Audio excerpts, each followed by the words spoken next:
عظیم البرکت مجدد دین و ملت الشاہ امام احمد رضا خان علیہ الرحمۃ والرضوان بریلی کی سرزمین سے پکار اٹھتے ہیں اور ارشاد فرماتے ہیں یا حبیبی یا رسول اللہ، ہر انسان مدینے سے چمکا ہے۔ یا رسول اللہ، حضرت ابو بکر مدینے سے چمکے ہیں، حضرت عثمان غنی مدینے سے چمکے ہیں، حضرت فاروق اعظم مدینے سے چمکے ہیں۔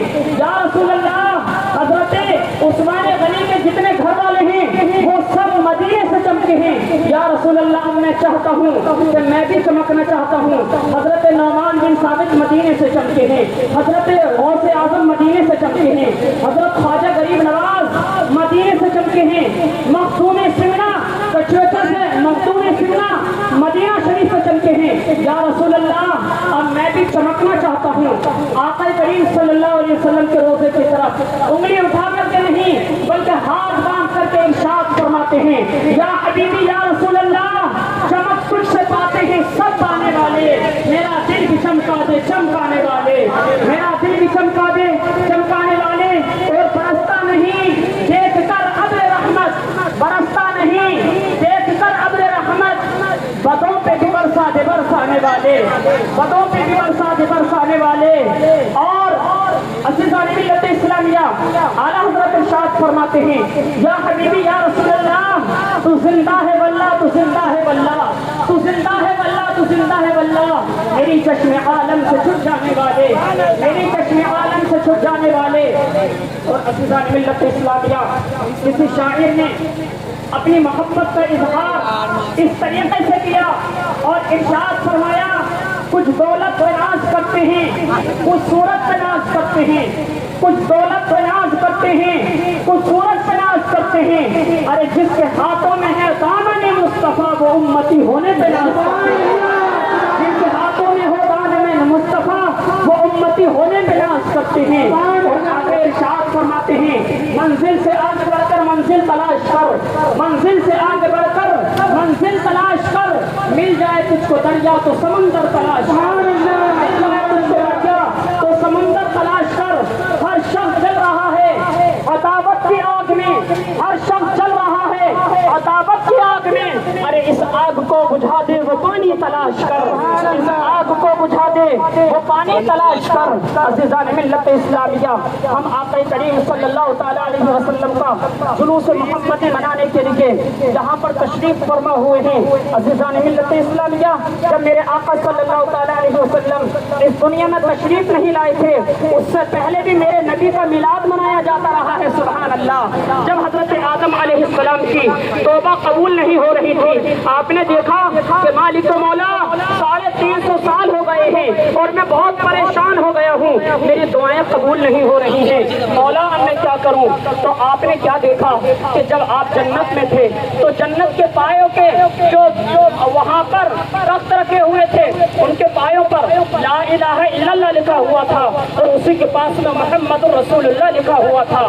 جب حضرت آدم علیہ السلام نے دیکھا تو کہا مالک و مولا، میں اپنی عبادت کی بنیاد پر اپنی توبہ قبول نہیں کرانا چاہتا ہوں بلکہ محمد رسول اللہ کے وسیلے سے اپنی دعا کو قبول کرانا چاہتا ہوں۔ جب آپ نے یہ ارشاد فرمایا تو ارشاد فرمانے کے بعد ارشاد فرمایا اے مالک و مولا، میں اس نبی کا وسیلہ دے کر کے، محمد رسول اللہ کا وسیلہ دے کر کے تیری بارگاہ میں دعا کرتا ہوں کہ مولا، جس کے صدقے سے تو دنیا بنانے والا ہے اس کے صدقے سے مالک و مولا تو میری دعا کو قبول فرما۔ حضرت آدم علیہ السلام عرض کرتے ہیں مالک و مولا میری دعا قبول فرما۔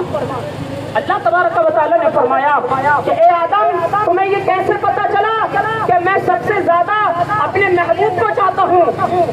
حضرت آدم علیہ السلام نے ارشاد فرمایا مولا، جب میں جنت کے اندر تھا تو جنت کے اندر میں نے پایوں پر لکھا ہوا دیکھا لا الہ الا اللہ اور اسی کے پاس لکھا ہوا تھا محمد رسول اللہ۔ میں سمجھ گیا کہ مولا تو دنیا میں اگر کسی سے سب سے زیادہ محبت کرتا ہے تو اس ذات کا نام محمد رسول اللہ ہے۔ مالک مولا، محمد رسول اللہ کے صدقے تو میری توبہ کو قبول فرما۔ ابھی ہاتھ نیچے نہ ہونے پائے تھے، اللہ نے حضرت آدم علیہ السلام کی دعا کو قبول فرما لیا تھا۔ پھر اس کے بعد وہی مقام و مرتبہ عطا فرمایا۔ جانتے ہیں آج ہم آقا کریم صلی اللہ تعالیٰ علیہ وآلہ وسلم کا جلوس منانے کے لیے کھڑے ہیں۔ کچھ لوگ کہتے ہیں کہ لوگوں تم جلوس مناتے ہو، اس کا ثبوت کہاں ہے؟ میں کہتا ہوں جو لوگ یہ کہتے ہیں یہ کہاں لکھا ہوا ہے جو تم جلوس مناتے ہو؟ میں بابانگ دوہل ان سے کہنا چاہتا ہوں یہ لکھا ہوا کہیں نہیں ہے، بلکہ سنیوں کی قسمت میں لکھا ہوا ہے کہ وہ جلوس منائیں۔ تو پتا چلا اگر آپ سے کوئی کہے لوگوں تم ہمیں یہ بتاؤ کہ جلوس منانا کہاں لکھا ہوا ہے، تو اس سے کہہ دینا مومن کی قسمتوں میں لکھا ہوا ہے۔ ملت اسلامیہ آج ہم گرین جھنڈے اپنے گھروں پر لہراتے ہیں، اپنے گھروں پر باندھتے ہیں۔ اس کا سب سے بڑا ثبوت حدیث پاک سے ملتا ہے۔ جب حضرت نبی اکرم صلی اللہ علیہ وسلم اس دنیا میں تشریف لائے تو حضرت جبریل علیہ السلام رب کی بارگاہ میں حاضر ہوتے ہیں اور عرض کرتے مولا آج تیرا محبوب اس زمین پر تشریف لے آیا ہے، ہم اس کے لیے کیا کریں؟ تو فرمایا کہ میرے فرشتوں کان کھول کر کے سن لو، اس آسمان پر جو ستارے ہیں لائٹنگ نہیں ہے لیکن آسمان کے ستارے آمنہ کے گھر کے قریب کر دیے جائے۔ سبحان اللہ، ستاروں کو آسمان آمنہ کے گھر کے قریب کر دیا گیا اور اتنا قریب کر دیا گیا، اتنا قریب کر دیا گیا جو جس وقت ہمارے نبی پیدا ہوئے تھے وہاں پر جو عورتیں آئی ہوئی تھی وہ کہتی ہیں کہ ستارے اتنے قریب ہو گئے تھے، اتنے قریب ہو گئے تھے ہمیں ڈر لگنے لگا تھا کہیں آمنہ کی چھت کے نیچے تارے نہ آ جائیں۔ سبحان اللہ، تو پتا چلا کہ زمین والوں سے پہلے آسمان والوں نے میرے نبی کا میلاد منایا ہے۔ اور جانتے ہیں حضرت جبریل علیہ السلام جب میرے آقا صلی اللہ علیہ وسلم پیدا ہوئے تو 3 جھنڈے لے کر کے آئے، 3 جھنڈے لے کر کے آئے۔ ایک جھنڈا آمنہ کے گھر پر گاڑا گیا اور ایک جھنڈا خانہ کعبہ کی چھت پر رکھا گیا اور تیسرا جھنڈا بیت المقدس پر رکھا گیا۔ تو اب پتا چلا مسجدوں پہ جھنڈا لگانا حضرت جبریل علیہ السلام کی سنت ہے، گھروں پر جھنڈا لگانا حضرت جبریل علیہ السلام کی سنت ہے، اور بیت المقدس یہ وہ جگہ ہے جہاں پر انبیاء اکرام کے مزارات ہیں۔ تو پتا چلا کہ مزارات پر جھنڈے لگانا بھی حضرت جبریل علیہ السلام کی سنت ہے۔ سرکار کی آمد، مدنی کی آمد،